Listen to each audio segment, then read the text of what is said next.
So today I'm just going to go through the IT billing, looking it up through the Sagebrush portal through WireWeb, and I thought I'd pull up a bill so that we can kind of look at some of the details of the bill and some things that you should look for.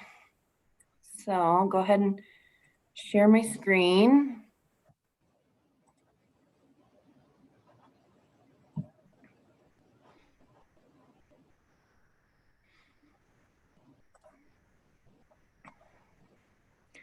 Okay, so we're gonna go to IT billing departments, MileCloud. You have to log in.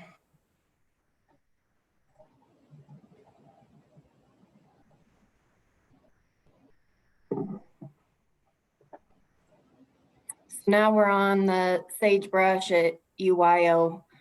Allie, Mia sends an email when the new is available, but you can come in here anytime you want. So the way I go, I just go to accounts and just search with no filters, just because I want to see things that I may not even know that I need to see.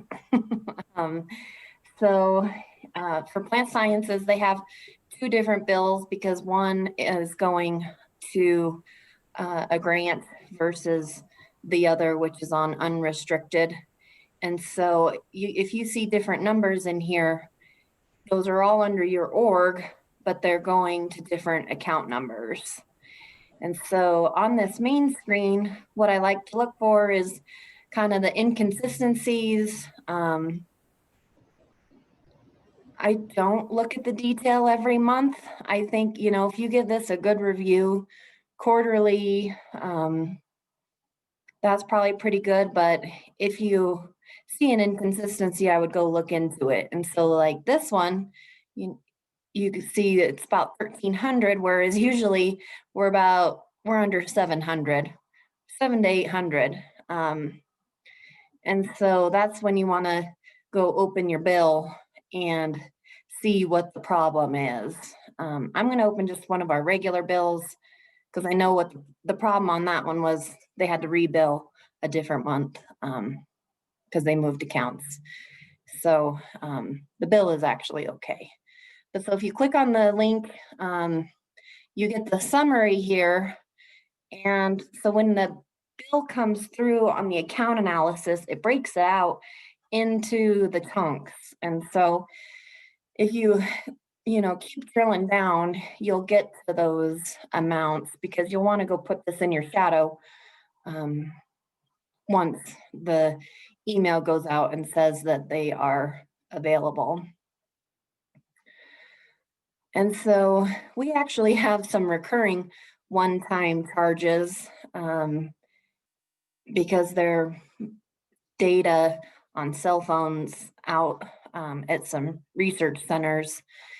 And so there's always this one-time charge, and it's usually pretty consistent with the one-time charge. Your recurring charges are like your lines on campus, your data ports. I don't know why it's not. There we are. Sometimes that takes a minute to come up.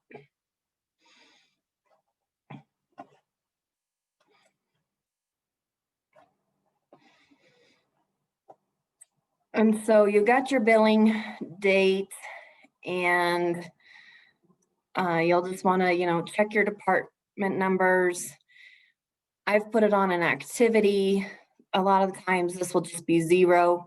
But in plant sciences, I had set it up to put all of the operation charges under an activity code because I just kind of want to see all operations as a whole. This has their own line, so you can always break it down by IT billing if you just needed to know how much your telecom charges are.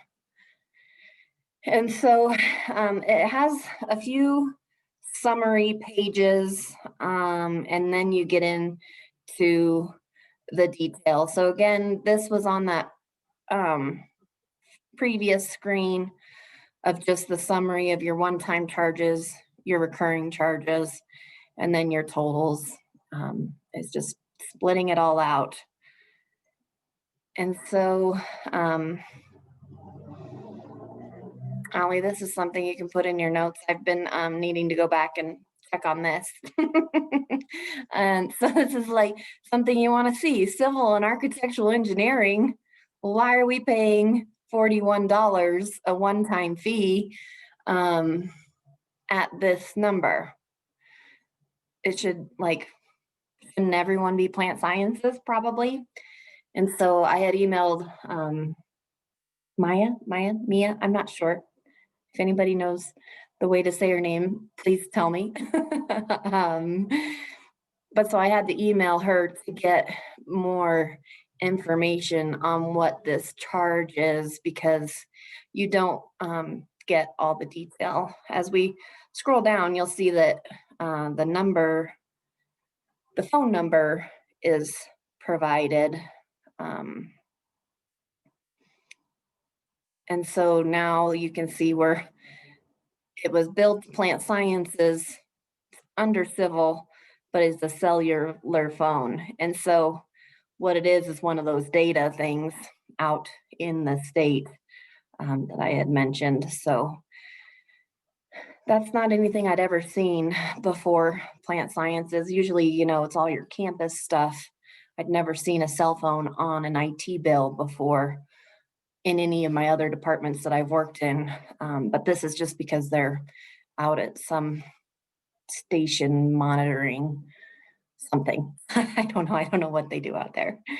Um, so your data ports are your internet connections. Most of them should always be 0.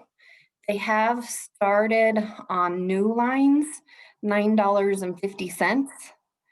And so if you have questions about your data, I would just ask her because either she can, you know, explain to you why it has to be 950 or some of these were grandfathered in and so they're supposed to stay at 0. And so that's when you want to just kind of go look at through this detail every now and again to see that your charges are what you expect them to be. So for calendars, there's a recurring $2 charge.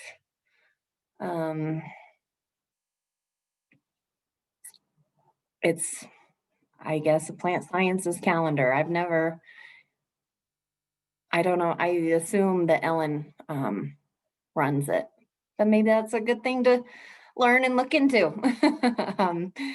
It didn't concern me though, because that's a pretty typical charge for a department to have. Your network storage so plant science has got its own warehouse, and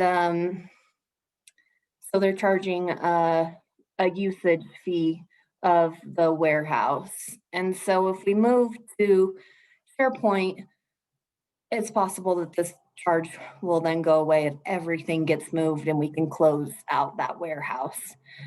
But it's only 17 cents a month. And so really that's very reasonable as compared to using Dropbox where people pay for subscriptions. So those were still some of the summary pages. And now you get down into all of your detail. So you have your phone number. If it has voicemail, it should have an email address connected to it. That's how you get those voice messages that translate sometimes not very well into your email. If you don't have voicemail, you're still going to have your phone line charge. And so that's for on any active phone. So if you know that people are leaving a phone line, that's when you should contact Mia and have it.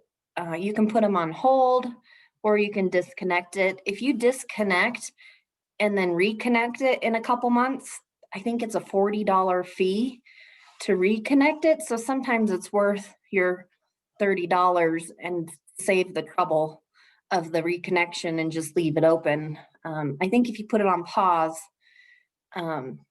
they don't disconnect it.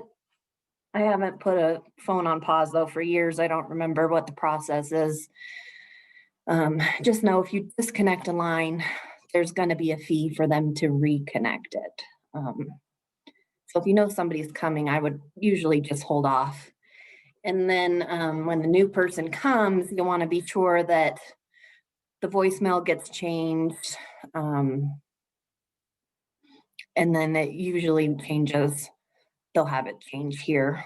There's steps too on how to change your voicemail message and stuff that I can send those out later if anybody's interested.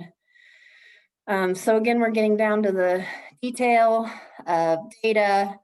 This tells you what port, what room. Sometimes rooms have multiple ports, but again, we're at $0. And so there's probably a lot of inactive ports, or technically active, but not actively used. And so I would just keep them active again. If it's $0, then just keep them active. If they start charging that $9.50 per active port, then you'd want to go see, like, okay, whose office is this?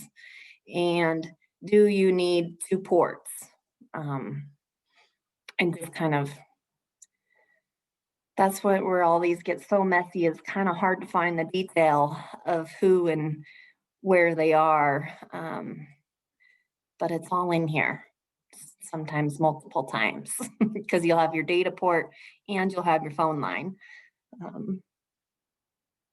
So we're still at all zeros, more zeros, more data. I kind of wanted to look at another phone bill here. Lots of data ports. So this bill has 13 pages, and that was just 3 pages of $0 data ports. I'd like to see somebody that has minutes. Ellen has a fancy phone. And so if you have a fancy phone, your phone's going to cost more. Like if you can transfer or pick up multiple lines, those cost more. Oh, here's one. Okay, so this toll is just usage, and you can see who called and what number they called to and their duration. And so this charges on top of your monthly phone charge. So this is going to be the base rate. And then this was just the phone usage.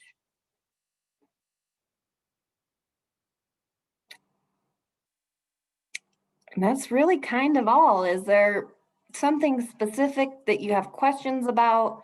It's kind of just, looking at it real hard because it's so hard to see. And there's so many lines, but just keep in mind that those first couple pages are summary. And then I think at the end here, we get to more summary. And so it's not like you're getting double charges. Yeah, so here's that civil again. And this is just the summary. We're not getting charged this multiple times. And so it looks like 41 is going to be 81. But so it's a summary of that subscriber. So that's where it's just saying recap of this subscriber. Here's your summary yet again. And it's not actually 8202. Winter, do you mind pulling one of mine up and going kind of through it? Yeah, you'll have to share your screen because I won't have access to your department. Because if I go back to just kind of my page, So you have to ask to get your departments. But yeah, we can definitely look through yours. So I gotta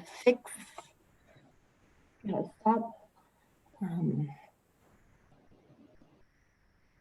then I need to allow. Okay.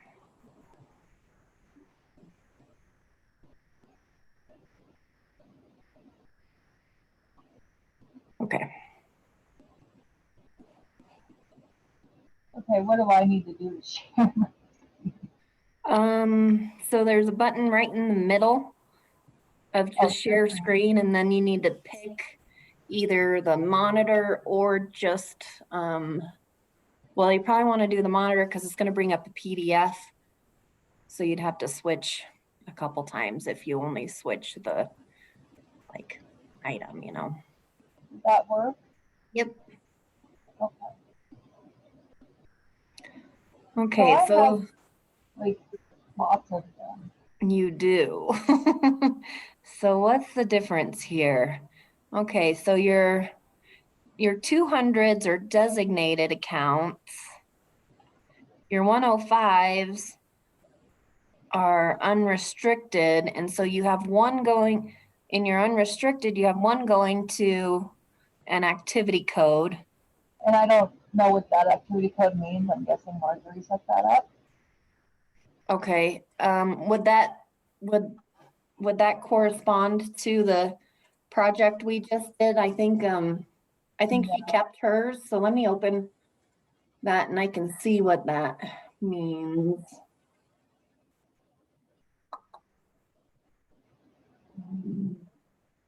Because then you have a couple, and then you have a program code.